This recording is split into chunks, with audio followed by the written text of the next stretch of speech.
Welcome to Linda's Corner. My name is Linda Bjork, and today we're going to be talking about effective tools to overcome childhood trauma. I'm delighted to welcome special guest Odille Remmert. Odille is a subconscious reprogramming specialist, empowerment coach, author, speaker, and author of Change What Happened to You: How to Use Neuroscience to Get the Life You Want by Changing Your Negative Childhood Memories. You can reach Odille at her website, theremmertmethod.com, and I'll include a link in the show notes. Welcome, Odille. I'm so glad that you could join with me today. Thank you so much, Linda. I'm so excited to be here. I am excited because to me, dealing and being able to understand and to overcome childhood trauma is just fascinating. It is a passion to me because this is a problem that so many people have. And for a very long time, it was just no one understood. They didn't understand how it affected people, and they certainly didn't know what to do with it. And now there are so many tools and resources to be able to overcome and to be able to be healthy and happy. And I'm delighted to learn about the tool that you bring to the table today. So is it okay if we start, before we get into the Remmert method, about what brought you into this field? Why does this matter to you? Yes, of course. So toward the end of 2015, at 51 years old, I was divorced, depressed, renting a room in a shared house in England, cleaning other people's houses, and unable to pay my bills. I had fibromyalgia and IBS, and I tried everything. I went through all of the books and the modalities, and I was constantly searching for answers, and I kind of threw myself into whatever I found to try and make the changes, and nothing worked for me, or certainly nothing stuck, and it didn't work permanently. A few months later, in 2016, not only was I able to pay my bills and didn't have fibromyalgia or IBS anymore, but I was also traveling internationally and even paying for my son and my sister to join me on one of my trips to Greece. And what I had discovered is the bits that we share now with others. So the childhood memories and the brain chemistry stuff, which I'm going to share, of course, during our conversation. In 2017, I met and married the love of my life, Steve, who's the co-author of the book. And I now live in America, which is where I'd always wanted to live. In fact, I'm a new American citizen, which I'm thrilled about. And I ended up owning 2 of the properties that I used to clean back in 2015. So that's why I share this, because I desperately needed this, before 51 years old, if possible. And I feel it's so important to get it out to as many people as possible so they're empowered to make the changes themselves. Oh, you and I are on the same page. I love to be able to help empower people to become their best selves and to be able to heal. Now, as you go through your story, you struggled financially, and you were also struggling in your relationships or lack of, and physical health. And it is so interesting and important to understand that when we are able to address the root of the problem, then it takes care of so many other things. We not only feel better mentally and emotionally, which we want, but we also feel better physically. And then everything seems to turn out better. Our finances turn out better. Our relationships turn out better. If people really understood the power that they have, we would have a lot more happy, successful people. So thank you for not only doing what you did and showing that example, but now being willing to pay it forward. So let's talk about it. Tell me, how on earth do we not only address and release these old childhood memories, but how do we change them? Yes, of course. So there are 3 pillars to what we do. The first is, and we use the analogy of driving. So if you think of whatever results in your life you want to achieve, as your new destination. You're going to drive from wherever you are now to that new destination. Now, if you don't know how to drive, of course, you won't get very far. So the equivalent of that is learning to control your own brain and body chemistry. So that's the first piece. Then once you can drive the vehicle, and I'd be very happy to share our little exercise with you today. It's under 2 minutes, so that Yes. people can use that. That's how to control your own brain and body chemistry.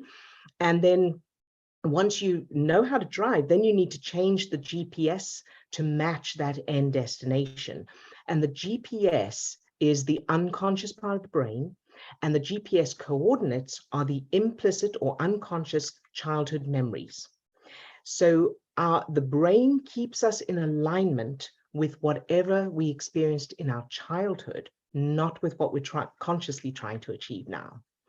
So now, of course, people say, well, can memories really be changed? And according to the latest in neuroscience, not only can they be changed, they're already changing.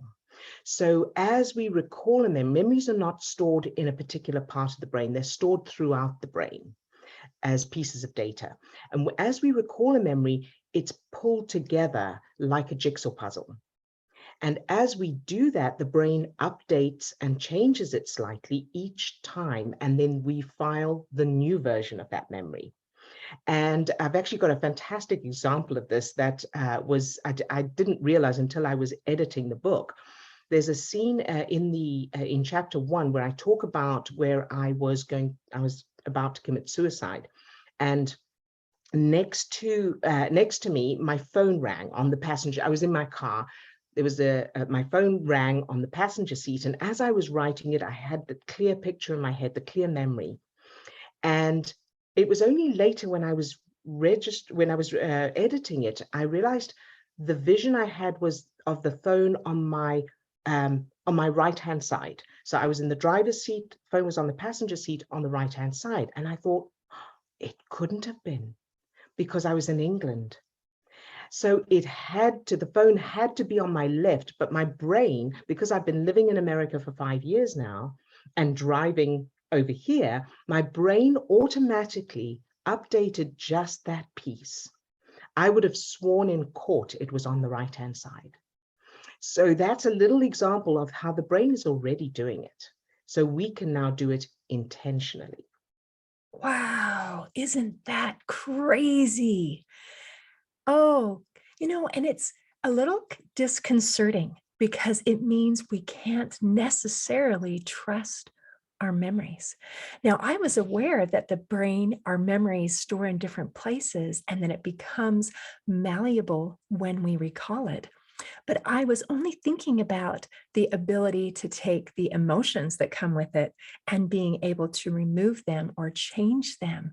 But to change the actual memory itself, it's going to take me a minute to wrap my head around it and all of the implications that go with that. Wow, crazy. Okay, so now that we have this disconcerting idea that we can't trust our memories 100%, that's kind of the bad news. Let's hear the good news about it since this is a possibility, how can we use this to our advantage? Absolutely.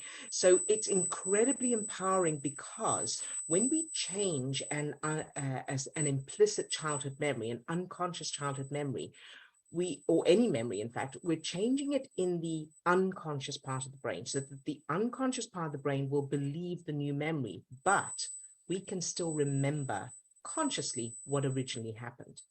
So again, that analogy, when you change the coordinates of your GPS and you go, I want to drive from here to the beach, and you're in the city.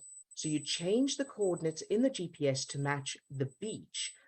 The GPS will accept those new coordinates, and it will lead you to the beach. But you, as the driver, still know that you were in the city, or you are in the city now and you're going to the beach. So the driver is the conscious mind, and the GPS is the unconscious part of the brain.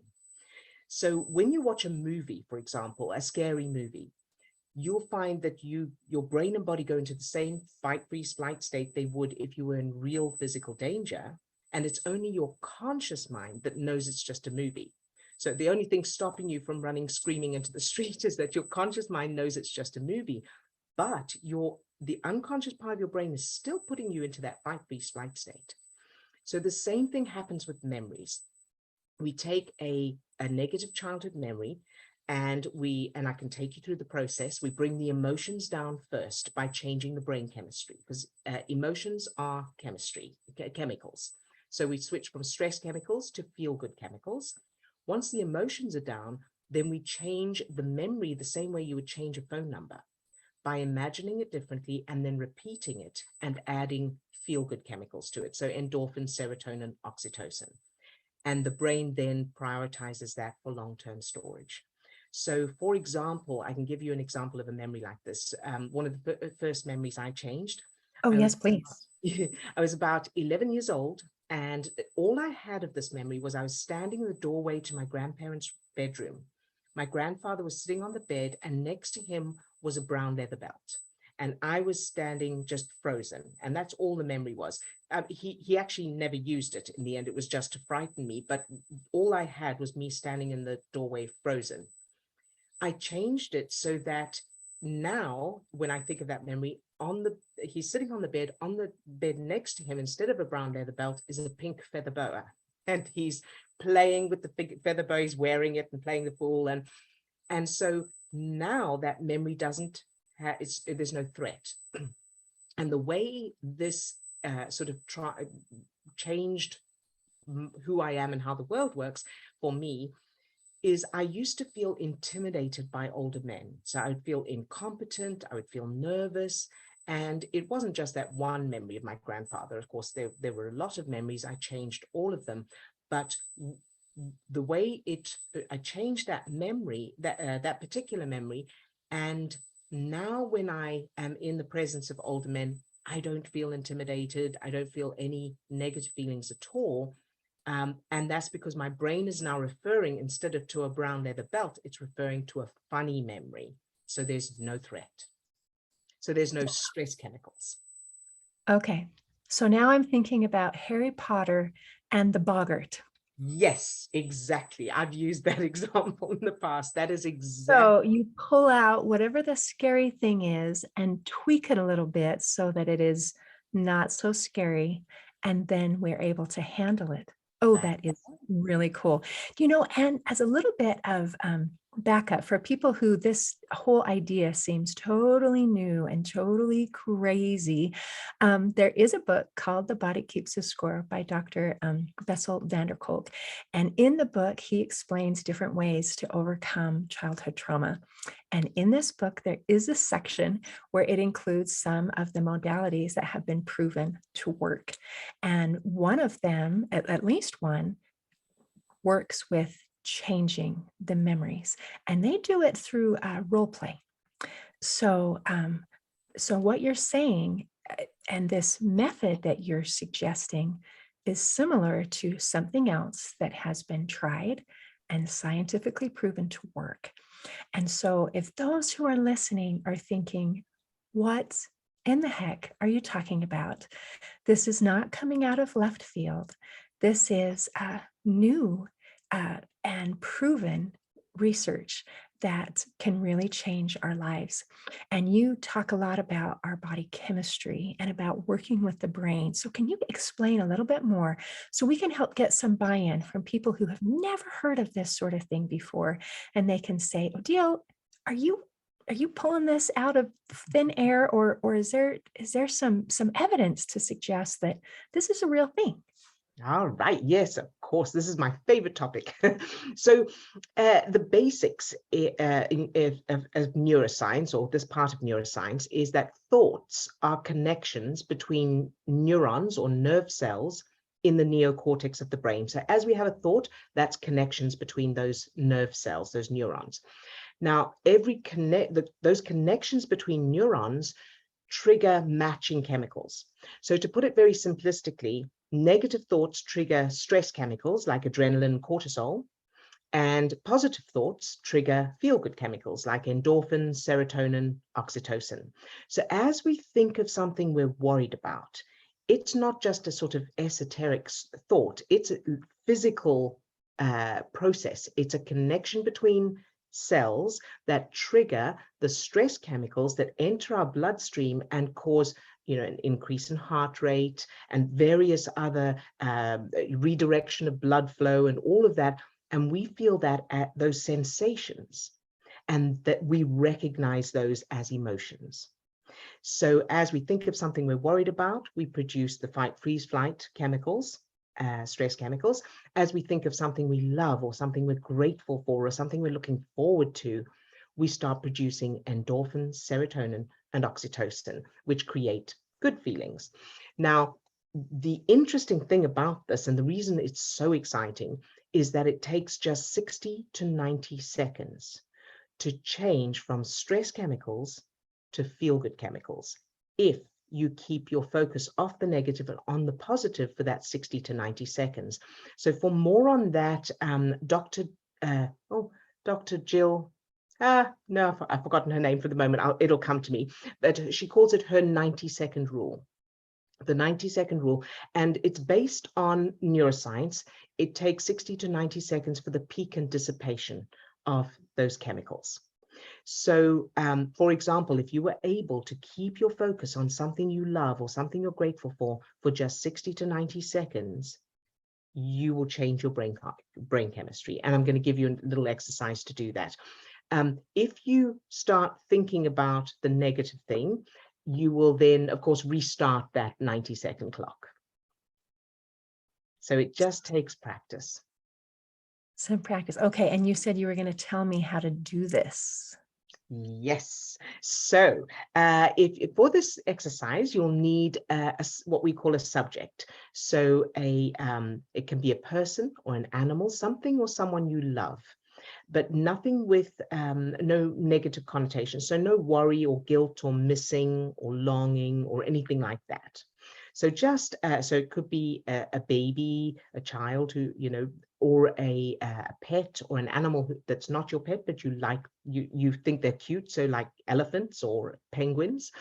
And if you can't think of a person or an animal, you can use a place you love, like Hawaii, or an activity that you love.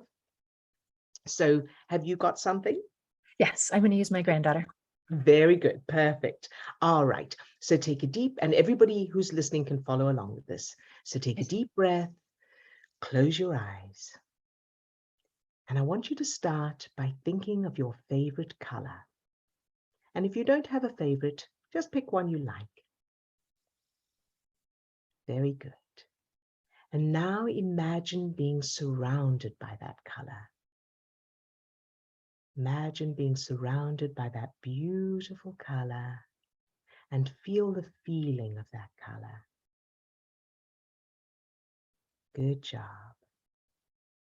And now I want you to think of that person, animal, place, or activity you love, and imagine holding them in your arms in a hug. And notice the feeling, the physical feeling of love in your chest or solar plexus. And now imagine that feeling as a ball of light or energy. And imagine it spreading down to your toes, up to the top of your head, and out to your fingertips. So you're now full of that light, that energy, that love. And now imagine that light, that energy overflows from you, radiates out, and fills the whole room you're in. And you can open your eyes. Congratulations, you just changed your brain chemistry. Isn't that amazing? Love. When I first learned that we have the power to change the chemistry in our bodies, it is so incredibly empowering. And as you're talking about how these emotions are chemicals and how when we have a feeling, it brings stress chemicals or it brings feel-good chemicals. And we often have this idea of kind of the chicken and the egg, which came first? And you think, well, first comes the chemicals or the circumstances, and then I react with the feeling. And isn't it awesome that we can start this cycle from ourselves? We can say, hey, if I choose some positive thoughts, my brain is going to respond by producing these positive chemicals and I will feel good. It just is, it just is amazing because so many people think, no, you don't understand. I feel miserable because my life is miserable. If you knew how miserable my life was, then you would be able to understand why I am in the place that I am. And that may absolutely be true. We all have our starting point and our starting time, as you mentioned. Sometimes we're ready a little sooner than others to make these changes. But from wherever our starting point is, we have the power to change and to move forward. And I think that is brilliant. It is. And I have to add something here as well, is the reason it can be so difficult to do. So the reason it's easier to feel bad than to feel good is because the stress chemicals that create negative emotions are for survival. They're the fight, freeze, flight chemicals. So those stress chemicals are stronger than feel-good chemicals because it's more important to keep our focus on the bear that's going to attack us than on the pretty flowers. So that's why we want to practice this exercise when we don't need it, to build up the ability and condition the brain and body to produce lower levels of stress chemicals and higher levels of feel-good chemicals, and develop that skill so that when we do need it, when we are triggered, it's easier to do it. And the other thing, we have a thing called zero tolerance, which means as soon as you notice you're starting to feel you're not feeling good, immediately use this little exercise or change your focus in another way so that you can switch your chemistry before those stress chemicals get too high to be able to do it. Oh, I love that. Okay, so I'm going to go back and repeat some of those things because they are worth repeating.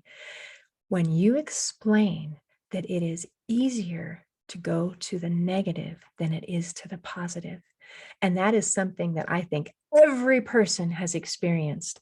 It is so easy to go to the negative, but there is a reason behind it, and it is for our survival. So this is our brain trying to help us out. And so we shouldn't be upset that it just goes easier to the negative than it does to the positive. There is a purpose. So part of what we need to do is to recognize between real threats and those imagined kinds of threats, to be able to not do that false alarm so that we can be in that happy place. And how I love that you said, let's practice this before we need it, so that we can have some success in our practicing and strengthen those happy muscles so that we can do it in a time of where we really need to make that chemical shift. So love it. Right. And I talk about it like if you wanted to start, if you want to run a marathon, you wouldn't wait until the day of the marathon to start running. Oh, You that would wouldn't go need very well. right. You'd need to run a little bit every day and build it up. And this is exactly the same because it's physical. We tend to think of emotions as kind of, esoteric or out there or intangible, but it's all physiological.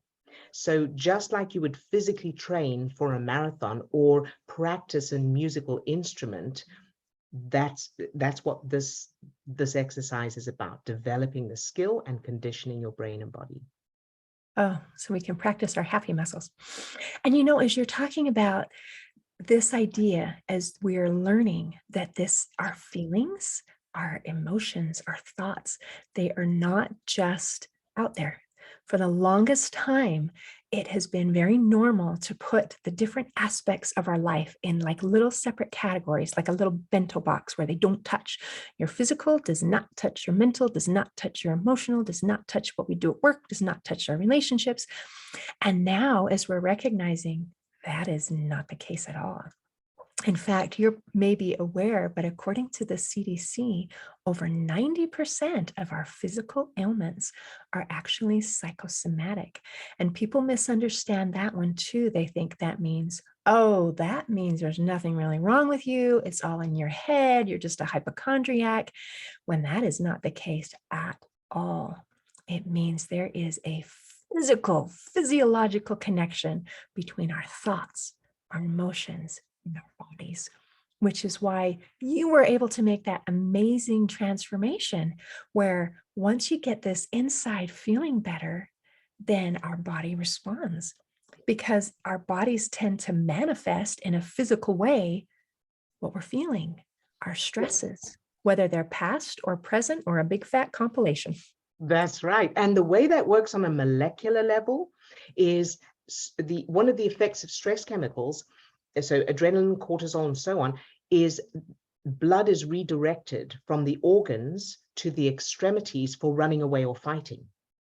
So, which is, practical, that's helpful, short term. But when we are living in that state of stress, it means the organs aren't getting the blood flow they need. Cells are in protection mode instead of growth mode. Digestion is shut down or reduced. So healing is delayed. So every time we start to heal, in whatever way, the body goes into emergency again. So I have this little vision of we've got little workmen in our bodies going around fixing stuff like they would in a house. But every few minutes or every hour or certainly regularly, the alarm goes off, the fire alarm goes off. So they all have to stop what they're doing, put on their fire outfits and run around looking for a fire, and there is no fire. So we keep interrupting the healing because of those stress chemicals. I like that picture. I think that's very accurate. And it helps to be able to kind of put a picture to go with what's going on inside of our bodies. That's amazing. Now, is there anything else that you want to make sure that we cover today before we close? I think you said you were going to offer something to our listeners to help them get started. Absolutely.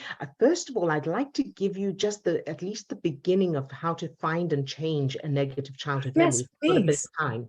Great. So there are three main questions we ask. So the first is, how do you know it's a problem?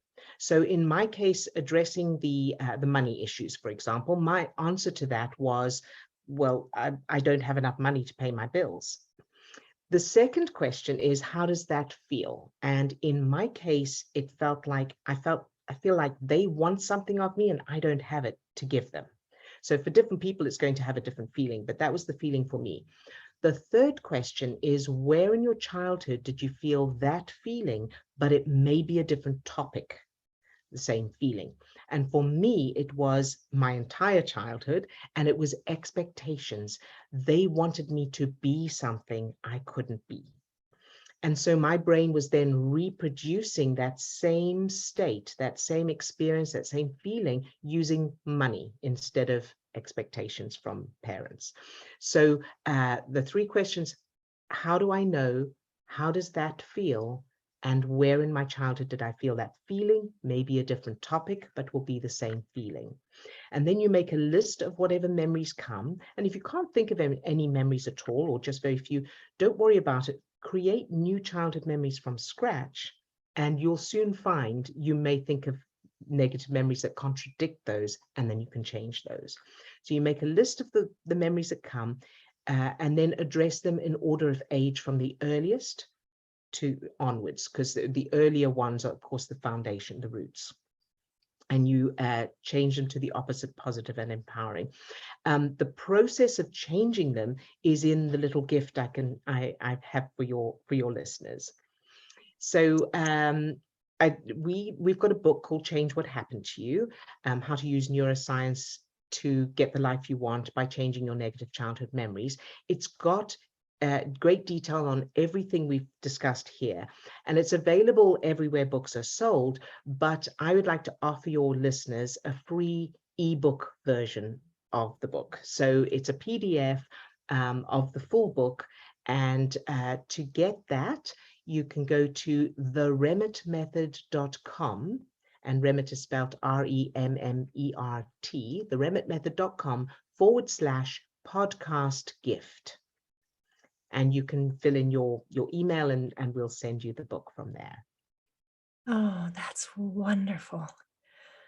How marvelous. Thank you for what you have done and for being willing to share it. I love it. Thank you, thank you, thank you. You are so very welcome, Linda. Thank you for giving me the opportunity to share this. And it's been a pleasure talking with you. It has been a pleasure for me as well. In closing, I'd like to share a quote by Joy Marino. She said, "People raised on love see things differently than those raised on survival." If you have been raised on survival, I invite you to heal so that you can see yourself and the world in a whole new light. See you next time on Linda's Corner. Thanks for listening. Please share and subscribe to help us reach new listeners. And if you'd like to heal your life from the inside out, there is a free video series at hopeforhealingfoundation.org. I also invite you to grab a copy of one of my books, like Crushed, A Journey Through Depression, and You Got This, an action plan to calm fear, anxiety, worry, and stress. See you next time on Linda's Corner.